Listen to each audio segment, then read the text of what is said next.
Hey, welcome everyone to the School to Home Tech Tips with myself, Steve, and my partner, Dylan. Well, let And me make sure I turn the right way. Well, hello, Steve. How are you, sir? yeah, Good to see you in this virtual setting. yeah. So, hey, we'll just introduce ourselves, give a little background of where we're coming from. Like I said, I'm Steve Morris. I taught for 29 years and recently retired. Taught in Riverside Unified School District. I'm also a senior program manager for School to Home, and also a national presenter for Google Classroom and in the math classroom. And I also am an adjunct professor at California Baptist University, which basically, when you boil it all down, means I suck at retirement. All right. He's So, not good at it. No, he's not Dylan, good go at it. ahead. Thank you very much, Steve. It's a good intro. It's hard for me to top that. My name is Dylan Porter. Taught for 7 years, both in Chicago, Unified School District, and also in a charter in Los Angeles in South Central. So kind of a different experience than Steve out there in the Inland Empire. But regardless, we both have a lot of the same background when it comes to using technology in our classrooms. I'm not an adjunct professor. However, I am a CEO of my own business, started my own business last year, Educational Urban Technologies, with a focus on helping schools in inner cities integrate technology. At the same time, I work as a senior program manager with the same organization as Steve, and that's why we're here today, School to Home.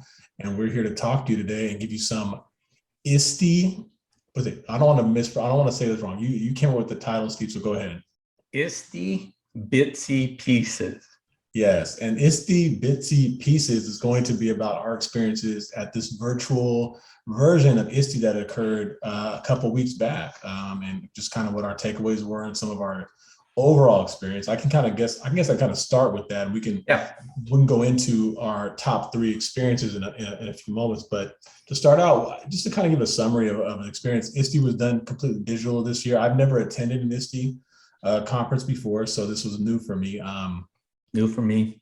Yeah, it was. So I didn't know what to expect. I've been to many Q conferences and had those experiences, but never the pure digital version. And I'd have to say, from my initial experience, it was very difficult to get used to. I don't know what you think, Steve, but it was very difficult for me to get used to find sessions at ISTE that were being led by actual teachers and not sales reps. Yep, I totally agree with Dylan on that. It just seems like they were strategists. I think they called them technology strategists or something like that. So it was just a lot of, you get in there and then they're pushing their product, and then they did have some free versions of it. But the problem for me was that if you didn't have that, then some of the stuff that they were saying didn't really help you out as much. Totally enjoyed when I was able to hear teachers, those that had the boots on the ground and in the classroom, and say, hey, this is how I use this. So to me, those were probably the golden moments, is when those people were there. Yeah, I mean, it was interesting. You'd walk into a room and not know what to expect, and you maybe go in and it's titled, empowering student voice and choice in your classroom, and then you jump in the session and it's someone selling a Promethean board. No offense to Promethean boards, they're very nice, but you kind of want to know that before you walk in. And I think I don't want to say they did that purposely, like that wasn't, I don't want to say that, but I felt like there was almost like you didn't know what you were going to get into until you actually got into that room to see what they were talking about. Yeah, but through it all, there were some great sessions that both of us attended, and I'm going to let Dylan go ahead and hey, what was your best session that you had? Well, I don't know. We try to put the top three on these, Steve. And so I don't know if one stood out more than the other. I had one that I really liked, and I'm going to kind of start with that. I went to one on online PD planning. One of the biggest things that's going on right now, especially with the restrictions in place due to COVID and associated lockdowns, is that a lot of these professional developments that teachers are attending are occurring digitally. They're occurring online specifically. And so coming into that session at ISTE, I really wanted to understand, like, what are some ways we can engage and get our teaching staff who's attending these digital PD sessions excited about them. And this goes for us too, because for us at in our role at School to Home, we do a lot of online trainings, and we thought, what can we do to really engage people in these sessions a little bit better? So one of the things that they talked about was this idea of scuba, and I'll share my screen real quick. And scuba, and as you can see here, SCUBA, you can see here, is basically, it's an acronym. I know teachers, we have enough acronyms as it is, but it's another acronym for you. So memorize it, get ready. But it's just a way to organize. And if you've done backwards design or backwards planning before as a teacher, then you're very aware of kind of how this model works. It's actually starting with the objective and then once you have that objective set out, deciding how you're going to create or reach that objective for your learners. And in this case, your learners are not your students, but they are your fellow teachers, or in a situation like us, someone we're presenting to. So again, start with the objectives, consider the model. These are things that you need to consider. How is this thing going to be? Is it blended online? Is there going to be time for in-person work? Just things to consider. Ideas on interaction, which are crucial, right? We want to make sure that these digital presentations aren't just sit and gets. These are actual interactive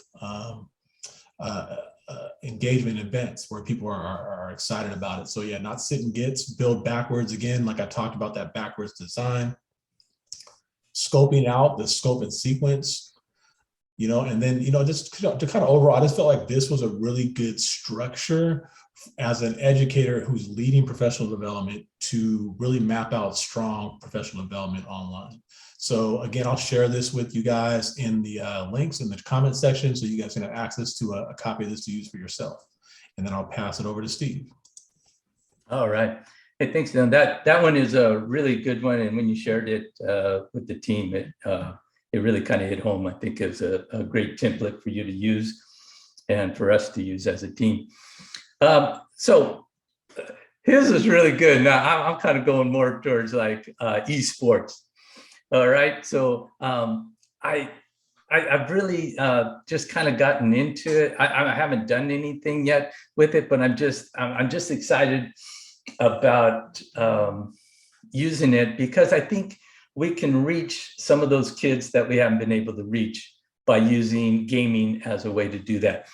And so some facts, I didn't know about this, but 40 states right now have state championships with high school students and at the collegiate level.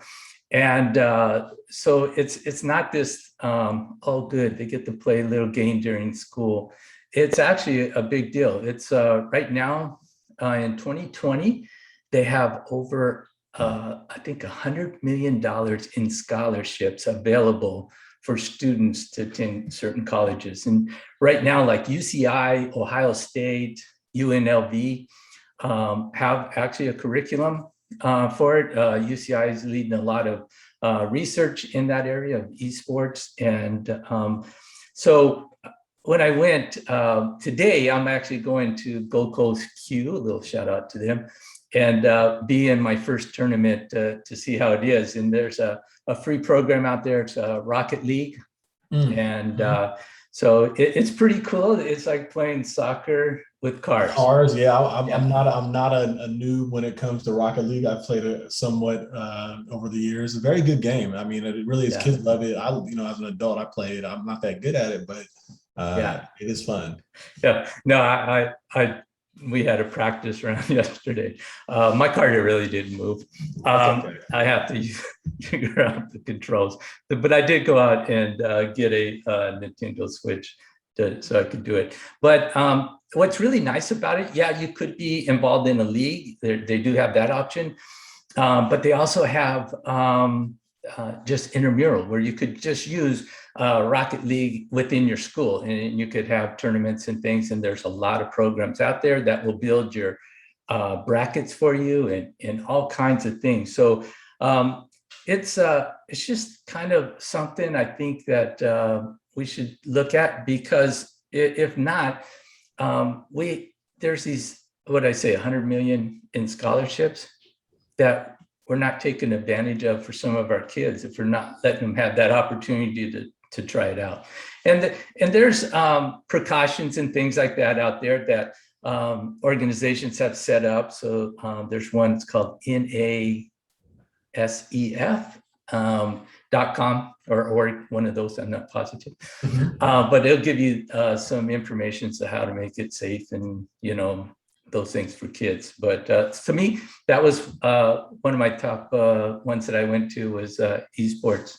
Yeah, I know esports is something, like you said, there's huge amount of popularity growing within esports. The idea is kids love it. They love that idea of having those teams. And this is, again, something that we may not identify with it, as an older generation, but kids, this is their equivalent of, getting together with their friends and playing a pickup game of basketball, or, these are things they're doing as social activities. So it's really important for us to capitalize on them. I think that we have an opportunity, at least for our schools that are within our school to home network that are working with us, to help kind of support the beginnings of those programs, to try to get these kids on there and get them started with games that are age appropriate. Like you mentioned, Rocket League being an age appropriate game, or maybe you have something like Minecraft that has a really specific setup for kids at a certain age. So we're not going over, the age requirements, but, one of those, like a lot of those shooting games or things like that, which are going to be 14 and older. So there are definitely options there for our younger kids too. Yeah. Awesome. Okay, real quick, I guess I'll go on to the next one that I thought was an interesting session. I went to a session, now that it's going to be, the name's interesting. It's called PICRAT. P-I-C, another acronym for you guys. I love, teachers love acronyms, so I'm giving you more. PICRAT. It's an alternative to your SAMRs and your TPACs. It's another option for you to plan as you try to figure out what's the best way for you to plan as a teacher or as an educator to make sure the technology is being integrated in authentic ways in your classrooms. So let me go ahead and share this real quick. I just shared, it's really a quick screen. This is a quick screen grab and I'll walk you through what it is. But the PICRAT model looks like this. Basically, it's a grid format where on one side you have what is the student's relationship to the technology on the left side, and then underneath you have what is the teacher's use of tech in terms of its relation to traditional practice. So example would be if you're doing a lesson and let's say you have a lesson, I always say this lesson, but let's say you have a lesson like where your students are doing Greek mythology and you have your kids creating business cards for the Greek gods, right? Every Greek god gets their own business card, using a graphic design program for that. And I know I'm being very specific here. When you talk about the student's relationship to tech in that example, what would we call that, Steve? What are they doing? If they're creating business cards for the Greek gods, what element would that fall in using a graphic design program? Where would that fall on the student's relationship to tech? Oh, you're asking me. Oh, yeah, they put me on the spot. Yeah, you're on the spot. I would say it'd be up there with creative. Right, so because they're having to create something, right? And so at the same time, the teacher's use of tech, what does that do to traditional practice? Would you in traditional practice, you could do a business card activity in traditional practice, right? Have the students you create like a template for them to use or something like that. But this actually amplifies and transforms, right? Because we're giving them an option, and I think I'd probably put it towards amplifies. But it basically takes that lesson that could have been done on paper and amplifies it into something else. And so it's very similar to SAMR in that way. I think it's easier to use. In my opinion, just as an educator, it's a little bit easier to use than TPAC, just for quick planning purposes, very similar to SAMR. And I think it's a little bit more in depth than SAMR in that it really takes into account what the student is getting out of the activity a little bit more than what SAMR does with the 4 basics. So. Yeah. Hey, and be sure to share that with me, and I'll put it in one of our modules. That's a great. I like that. Okay. Yeah, it's real quick. I mean, just so you can look at an activity real quick and just really be able to say, okay, this is what my students are doing, and here's what I'm doing, and and really kind of understand what do I need to do to amplify. So. Yeah, and you brought up a good point there too. That it's also taken into consideration what the student would be doing with the technology that you're giving them in that lesson. All right. Thanks, Dylan. Our next one, mine was tech coaches in the schools. That was one that I went to. Actually went to a couple that had to do with mentoring and coaching other teachers. And I'm just going to give you some key points that I saw when I went to this presentation. One of the things that was nice was she said to make sure that it's laser focused, that what you're doing. Sometimes as teachers or coaches, we might throw out like 5, 6, 7, 8 different apps at a teacher, and they're just like, oh man, this is a lot of stuff, man. There's no way I can be able to do all this stuff. And so if we narrow it down and get them to feel comfortable and not have that fear of using technology in the classroom. And then as we go, then we can add more to it. But we need to just add a little bit to their tech toolbox so they have something that they can fall back on and grab up. So that was one. The other thing too is meet them where they're at. Mm-hmm. Sometimes we might have a pet app that we like and we're like, oh yeah, you should use this, this, and this. And they're like, that's way too much for me. And so we just need to listen to the teacher and meet them where they're at. Also, bite-sized communication. Mm. Okay, so instead of sending these long emails to them, just focus on just that one thing that you want. Even if you have to do another email to get another point out, but really just keep just bite-sized pieces of communication and do it frequently instead of always waiting weeks and then you send out this one long piece of communication. Yeah. Mm-hmm.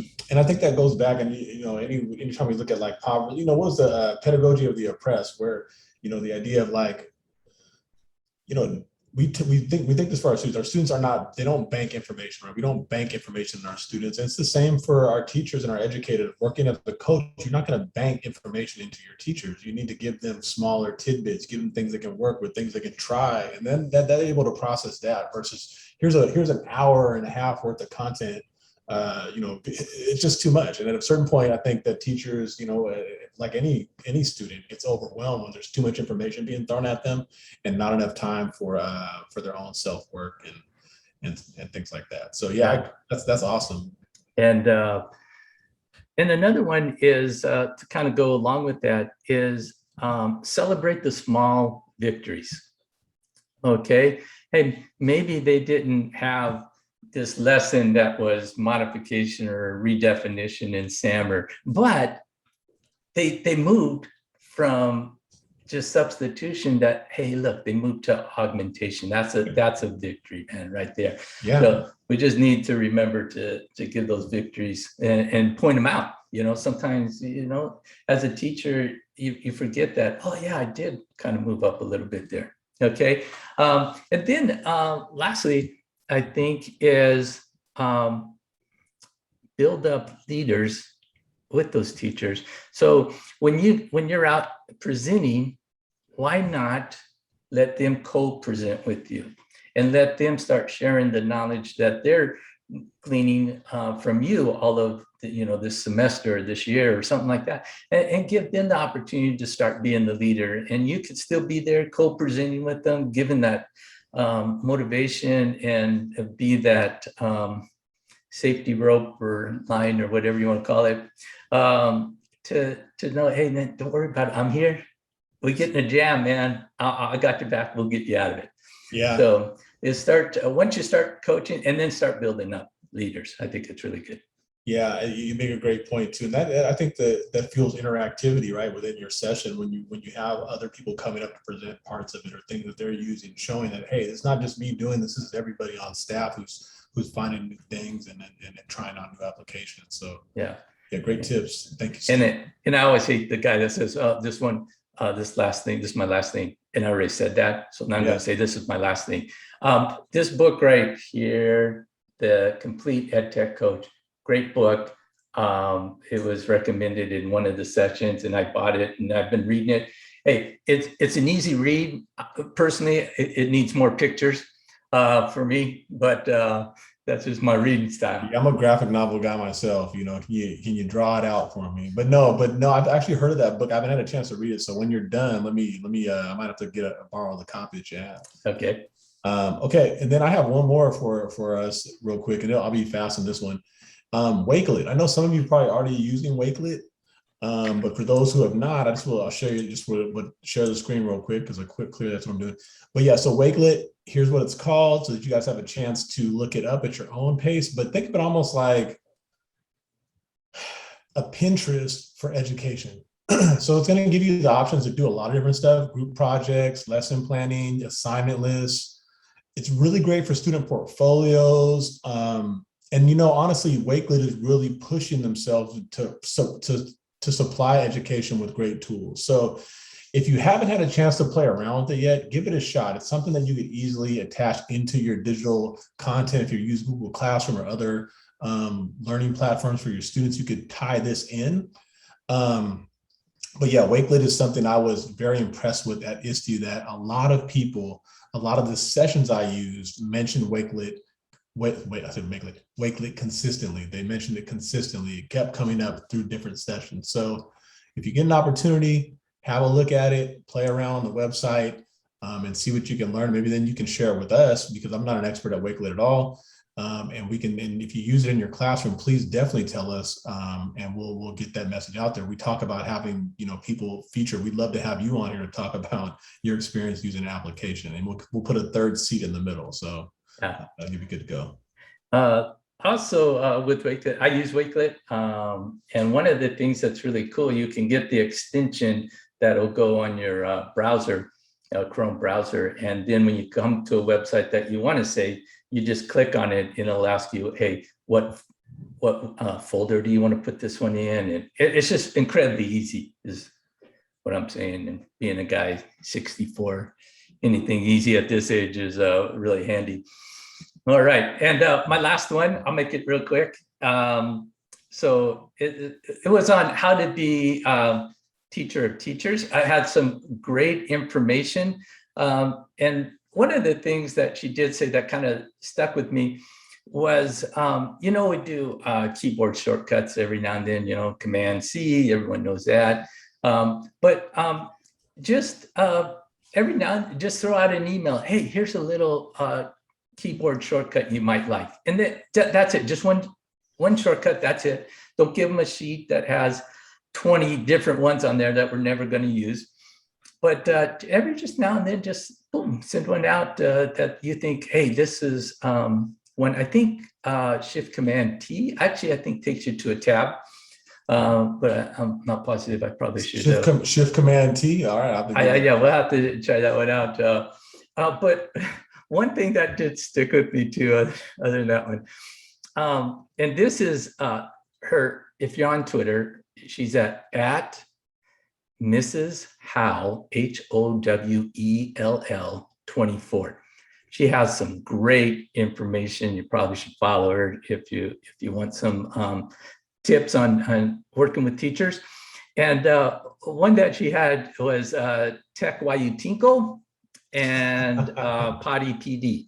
So what she does is she makes some tech tips and laminates them for obvious reasons, and then tapes them in the bathroom, and so then while you're in there, you're picking up some tech tips. All right, and as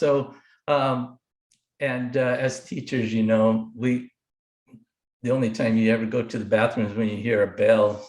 Oh, I know. Yeah. So so during the summer, it's really bad because, I'm having my wife, hey, ring the bell. All right. We got that. So I thought, wow, I mean, it's kind of corny and stuff, but hey, if you can just put little pieces of tech tips just all over the place that people gather, then that's kind of well worth it. And it's kind of funny and people laugh at it, but then they read it, okay, and then they do it. So that. And so that was I like that. I like that's a good idea. It's a really good idea. I've never seen that before. I never did either. And so it was really pretty cool. Awesome. Okay. So that was our ISTE Bitsy Pieces. Any final thoughts on ISTE, Steve? What are your any final takeaways? Yeah. I like ISTE. because it's a great organization, has a lot of different things, maybe a little too commercial for me. But I would probably go again in person. So I can see what's going on, you know, and in different rooms. I could pop in and out of rooms and things like that. But for me, I'm more of a Q guy. I think I presented at some Qs. They get a lot of teachers presenting a lot of great information. They have one in Palm Springs. Definitely more teacher-led for sure. Yeah, and then they have one Oxnard, and so it's just really that's my thing. What kind of thoughts did you have? You know, I definitely was taken aback at the commercialization of it. I thought it was very commercial. It actually, honestly, I have to be honest, it really did kind of hurt my perspectives on ISTE a little bit in terms of how commercial it actually was. I think that was a big detriment. I'm actually with you though. I would like to, before I give you like say, oh, I really, you know, this is my final position. I really would like to see what they do in person and to see what those sessions are like, just to see if there's a difference or if there's something that really hooks me being on those in-person sessions. But I think moving forward, at least for me, moving for my own professional development time and my suggestions to my leads, I'll probably be suggesting more Q events, local Q events, and some of those larger events before I'd recommend ISTE again or spend the money on it. Yeah. We Dylan and I were looking to do a little bit more of these during the school year, and we really do. There's a little bit of room, not much, but there is a little bit of room in between Dylan and I. We like to bring in some teachers, school to home teachers in, and just talk with them, interview them, get some best strategies, best teaching tips that they had. And you want to know what's going on in the classroom. We're not in the classroom anymore, and for us, it's easy for us to talk about these things, you know, pedantically is the third word. But it's another thing. I try to use a big word, but it's another thing to actually bring in people who are doing the work in the classroom and ask and find out what's really happening with our kids, right? So that's really important for us. Yeah. So in a minute, you will see a QR code pop up on the screen. Just use your phone. It's a feedback on there. If there's anything that you want to know more about that we talked about, that we could hook you up with some modules and some trainings that we could do for you, that your leads are doing in your schools, and any comments that you might have. And we look forward to the next one and having some of you on our little program here, the school to home tech tips. Tips, yep. Yeah, so we'll see you guys very soon. I'll get in that feedback form. We'll put that feedback form at the end, also with some links to some of the different things we talked about. So yeah, thank you guys for listening, and good luck. Who was the old famous saying? Good luck and Godspeed. I don't know. What do you say when you sign off? Steve, what's your sign off tag? Give a sign off tag. I gotta make one because I don't really have one. I think I'm sticking with good luck and Godspeed. I'm just, I don't know who said that though. Yeah, that's a good actually one. Don't even know what Godspeed actually ever means. I don't know what it means. So I still like it though. All right. So Dylan, if you want to put that slide up with the QR code. Let me go ahead and put that up, and we'll be good to go. So, by the way, what I'll do is actually, you know what I'll do? I'll go ahead and put it up at the end. I'll put it when I do the edits on this. I'll put the slide in. Okay. All right. Hey, you guys have a blessed week. We'll talk to you later.